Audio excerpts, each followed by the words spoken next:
Et du coup, c'est quoi les signaux qu'on essaie de lire et d'identifier pour établir une notion de OK, il y a un potentiel de croissance future là? Il faut se raccrocher déjà, savoir quel est le cadre. Le cadre et le point de départ, ce sont les méga tendances, comme on le disait. Donc il faut déjà que ça s'inscrive là-dessus. Ensuite, le deuxième point, c'est pas parce que c'est une thématique, ou enfin une tendance marketing ou une tendance un peu à la mode, que tout de suite ça sera une thématique. Donc il faut que ça réponde à un cahier des charges, et le cahier des charges est assez drastique, on va dire, en la matière.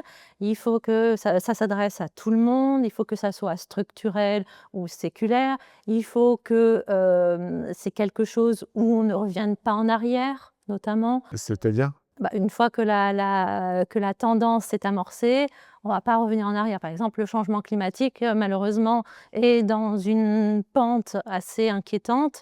Malheureusement, en un claquement de doigts, on ne va pas retrouver l'état premier des écosystèmes. Donc c'est ça, en fait, cette partie tendance, c'est-à-dire qu'on va investir sur, finalement, des entreprises qui devront s'adapter à ce changement climatique, et on sait que ce changement climatique, malheureusement, est durable. Donc il faut qu'on puisse tous s'adapter, trouver des solutions, développer des solutions et bah, changer un peu nos façons, nos modes de vie en quelque sorte. Donc en fait, c'est un tout.